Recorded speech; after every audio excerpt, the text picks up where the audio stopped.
The doors to Commander Riker's quarters try to close on Dr. Pulaski. Commander Riker's omelets deserve no less than ale from Enon 6. And if you travel far enough, you will eventually meet yourself. Hello, everybody, and welcome to The Seventh Rule with Cirroc Lofton. Hello. My name is Ryan T. Husk, and today we're doing a review of Star Trek The Next Generation Season 2, Episode 13, entitled Time Squared. Story by Kurt Michael Bensmiller, teleplay by Maurice Hurley, directed by Joseph J. Scanlon, who I think might have been the director last week as well. This was April Fool's Day, 1989. Where were you? What's up, Cirroc? How you doing? I'm great. I'm doing great. 1989. It's like a time capsule, man. It's crazy when you get to see these things and, 1989. That's what they were talking about. All right. But great music came out in that year. Great music, in my opinion. Yeah, and by the way, Enon 6 is where Enon Ivory Wayans is from. Very nice. Get it started. Very nice. Very nice. And Enon 7 is where Enon Thompson is from. Let's play it out. Let's do it. Yeah, let's keep it. Everybody in the comments below, give us your Enon puns now. Thank you very much. All right. So, yeah, this one, I actually remembered this episode vaguely. Most of these first two seasons, I don't really remember them. Either I hadn't seen them, maybe I kind of skipped the first two seasons because they weren't as good, or I just saw them, in 1990 or 95 or 98, and then, in syndication, never saw them again. But this one, I vaguely remembered. I remember the two Picards. I remember the one Picard, I remember that they were getting closer in time to where he was from, which is kind of interesting because wouldn't he be continuing 6 hours ahead? I guess. I don't know. But what did you think of this episode, Cirroc? Did you like it? Did you love it? Yeah, I did like this episode. The teleplay was done by Maurice Hurley, and right off the top, I noticed that he's really good with language and building, really, framing up stories and setting up the flow of the pace. And I thought it was a good flow in this episode. So there weren't too many moments of lag. There was always something constantly either being solved or being addressed, and that kept the flow for me. So I want to credit Maurice Hurley for creating that tempo within the language. The episode starts off with something that I believe is something that's important about Star Trek. And that is this idea, this sitting down together and eating together. It's a common theme. And we've seen it in other shows. We did it on Deep Space Nine together. I'm watching now also on Strange New Worlds how Pike is always, got his cooking gear on. You're muted right now. Oh, sorry, his sexy ass apron. They also did it in Enterprise with Archer and T'Pol and Trip. You're right. That is a definite theme. The camaraderie. And I like that because it does give me a sense of when you're eating together and and they actually identified that in the language in the script. So another shout out to Maurice Hurley by actually using the dialogue to talk about how important this the significance of sitting down and eating together is. And I think it was Pulaski who said in the history of mankind, the breaking of bread is a symbol of friendship and community. And that to me is a real significant theme that is constant when I watch Star Trek. Is this kind of sitting down, eating together, this symbol of friendship and community. That is what I do feel when I see those moments. Ironically, the breaking of bread is first mentioned. It's a biblical theme, Hmm. Um, you have the breaking of bread as a communion um, in the New Testament, with Jesus saying, "This is my body," and all the lines of that reference. And then prior to that, in the Old Testament, it's actually referred to with Abraham, him breaking bread in Genesis 14:18, when he breaks Wow, bread good with a. knowledge. You know the Well, numbers too. I know the reference because it's something that I've referred to before. Hmm. This the origin of where breaking of bread comes from. It's Yeah, in I love the it. the first story is in Genesis 14:18. It's where Abraham is breaking bread with a person, a biblical character named Melchizedek, which has a whole serious another backstory that can go on in a whole other podcast. But Melchizedek is an important Old Testament figure, and the first breaking of bread is um, is done in that passage in 14:18. So, so yes, I believe that Maurice Hurley also had an understanding of this passage, both either from the New Testament or the Old Testament, is which I'm describing here, and incorporated that ideology into the meaning behind this sitting down and breaking bread and having this communal friendship bonding Hmm. kind of moment when you see the crew doing it. That's really interesting. And especially you were talking about Riker and the breaking of bread and the biblical significance. Because you'll see in actual later episodes, Riker actually turns wine into urine, which it's very similar to the what I mean. Like Is that a it's a real little. thing? That's a real thing. Probably. I think we all have that Maybe. talent. But, uh, but Uh, just to add to what you're saying, I also love the camaraderie scenes. Whether they're playing poker, whether Benjamin Lafayette Sisko is cooking peppers, or yeah. T'Pol is trying to eat breadsticks with a knife and fork, or any of these things. These are Or moments they that could be we at the remember bar. forever. Yeah, Yes. they could be at Quark's bar, Hmm. gambling or drinking. Just the idea of getting together to celebrate or to eat together, to enjoy activities together. I agree with you that it adds a level of camaraderie there, that you feel like, oh, these guys are really on the ship together. They have a bond together. It's no different than all of us going out to eat and hang out when we're at the convention together. We're like, hey, let's go meet up and grab a bite, pizza over here, or a drink over here. Um, it's something that is a reflective of something that we all do in our own lives. And so when I see it on screen, it reminds me of that kind of that sense of community. And it actually makes us like the characters more, seeing them like each other. Like it gives us this happy feeling. I mean, it just makes us like them more, seeing them happy with each other and joking and that's such a Worf thing to do. And that Yeah, Riker charmer, yeah. and Pulaski, very thoughtful gift. And Data, silly Data. I mean, these are the moments that Deep Space Nine did almost every single episode. They would start with that first 2 minute thing. Quark is telling O'Brien and Bashir why they're crazy, and then they talk about their holodeck thing, and then something happens. O'Brien to ops or whatever. And Next Mhm. Generation doesn't quite do that as much, but these are the moments that we love so much, and it was such a charming scene. Riker, and I want to echo your sentiments with about Maurice Hurley.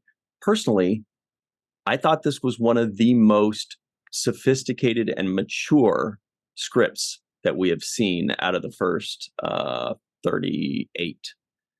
It was it was well paced, it was mature, and he had such an understanding of not just the characters, but where the characters are headed. I felt Riker was the most Riker so far.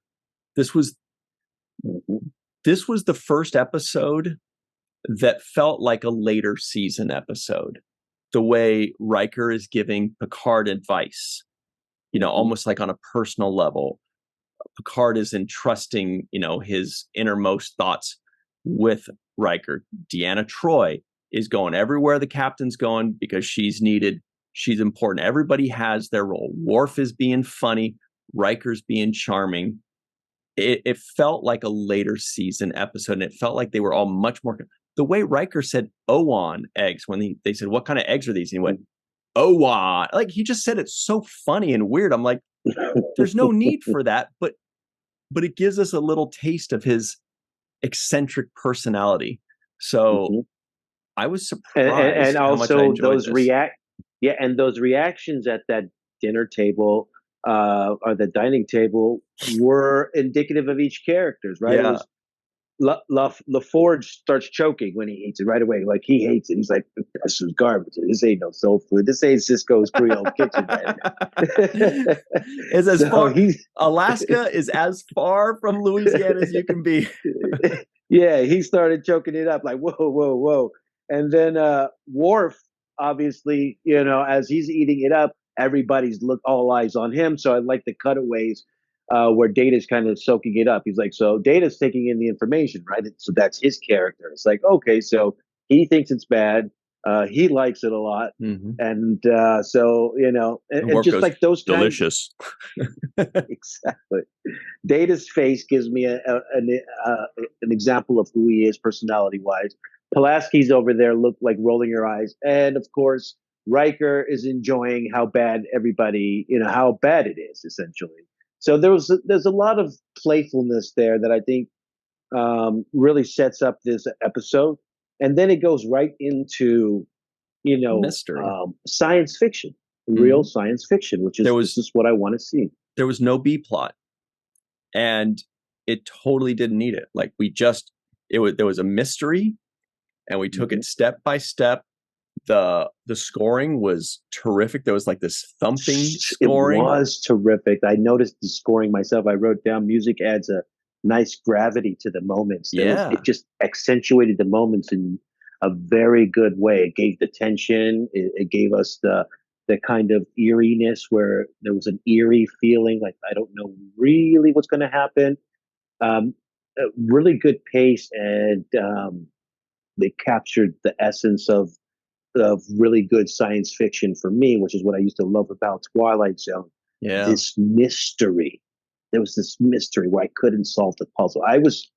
I'm as the viewer trying to solve the puzzle just like everybody else, right? We're all watching it thinking, okay, if I was presented with this challenge, a version of me from 6 hours in the future, and you're like, okay, for example, as I'm trying to solve the puzzle, um, Data and LaForge were going through the shuttlecraft and figuring out that reversing the polarity as opposed to normally charging and doing the opposite of what you would do Mm-hmm.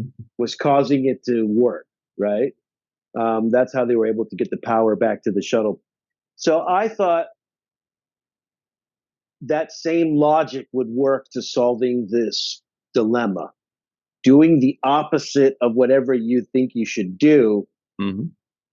right, would be the answer. And it actually turned out to be that was kind of the case, right? Yep.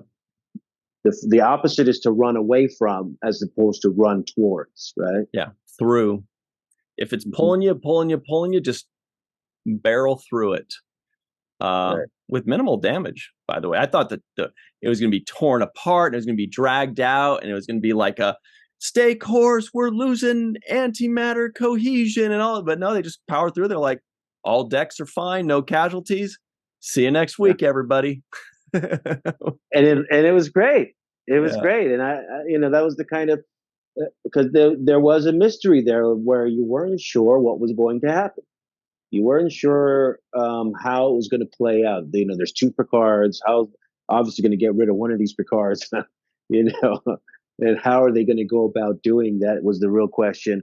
I thought also that Patrick Stewart did a great job in this episode. I think this was I thought it was one of his best acting performances up to this point. And specifically when he was doing the scenes when he first discovered himself in that shuttle pod. And there was a close up on his face, Yeah. And the concern in his face, I thought was legitimate. He seemed to be really concerned about the moment, the gravity of it, that he's looking at it himself. I actually thought that registered in his performance. So I thought he really deserved a lot of kudos for the way he did this episode. I I thought his think acting that was better. I feel like the characters just felt more comfortable with this script. It felt Mhm. like the actors were able to be themselves a bit more. And I know they're supposed to be playing characters, but they were able to be themselves as actors. Riker let loose. I mean, he's never chill like this. This is his first time being like the cool guy, being like Yeah, the fun fellow, the Captain Pike or yeah, whatever, you know? And this was Picard being a little bit more vulnerable, you know? I didn't quite like when he kind of threw a tantrum in sick bay. We could talk about that a little later. There was one or two lines where I was like, I don't know if that works, or maybe it was the directing of making him act a bit more gruff than I thought it needed.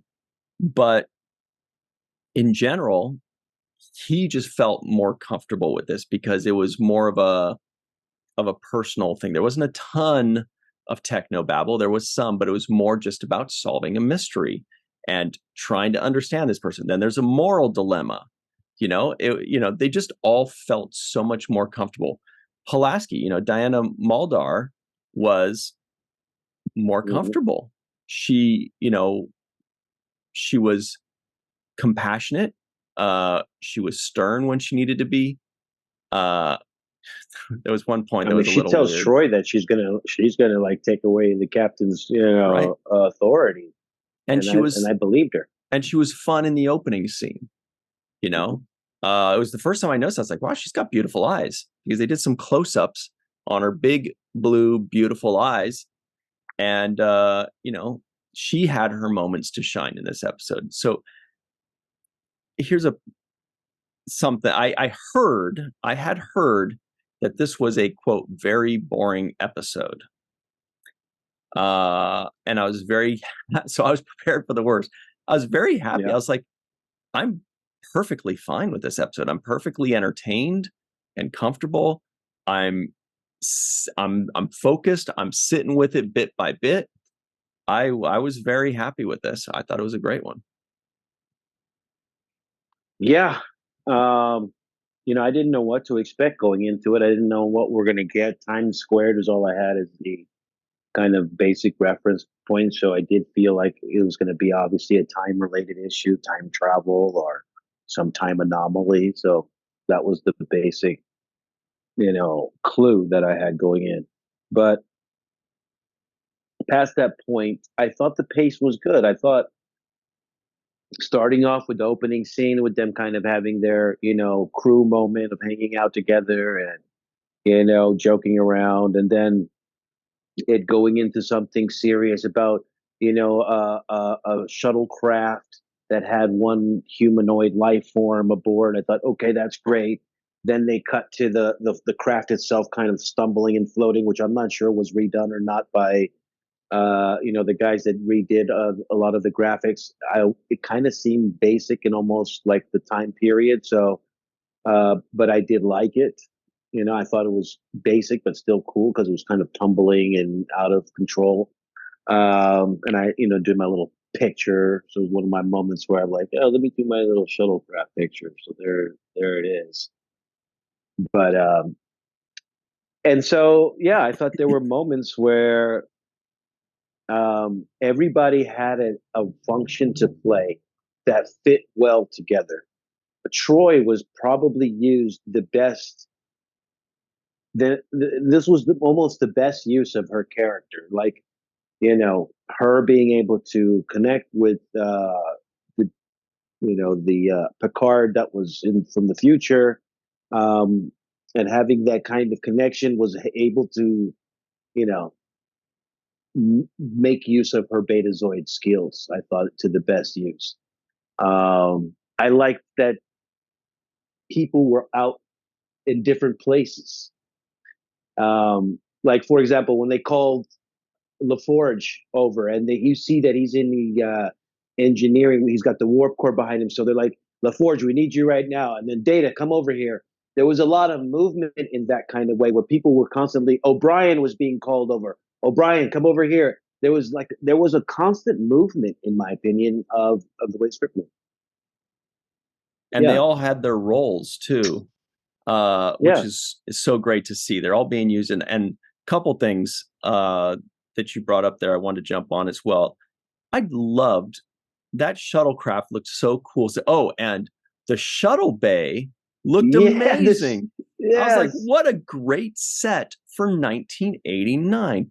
The shuttle bay looked gorgeous and huge, and the shuttlecraft sitting in there looked so cute. I was like, this is the cutest little freaking thing I've ever seen. Yeah.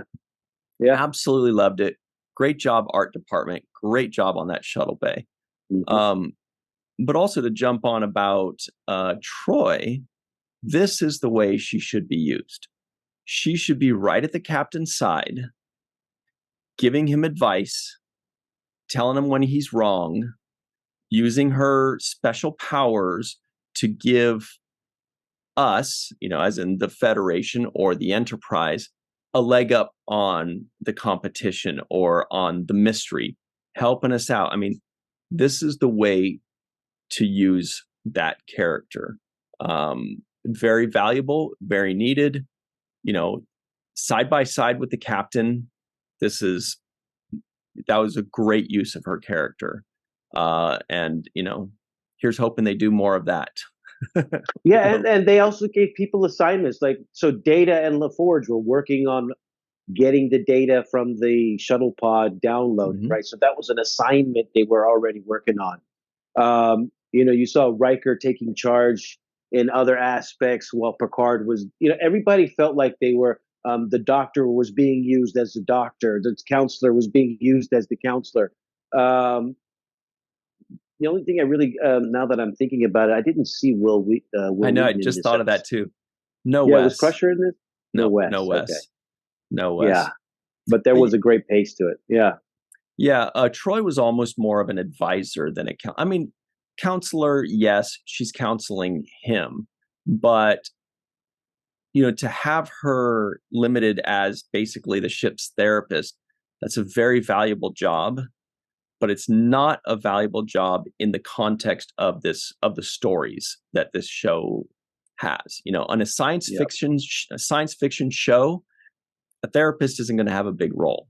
It has a big role in people's lives. It's extremely important, but for the script purposes and for the story purposes, the advisor role or the captain's counselor is vital. Being able to see inside somebody's head who's kind of unconscious or semi-conscious. Mm-hmm. The other use that we pointed out in an earlier review was when she's able to use her communication skills to sense when somebody's on the surface of the planet and our normal communication is down. That's another kind of great aspect to her character, being able to, plug into Riker's mind or whatever it is. I just realized that could be a problem, though. If Riker's on a different planet or something, she's like, I'm sensing pleasure. Riker? Troy to Riker, why aren't you responding? What's going on? Whoops. Look, we got to go to our commercial real quick. We're going to take a quick break, but we will be right back on the Seventh Rule.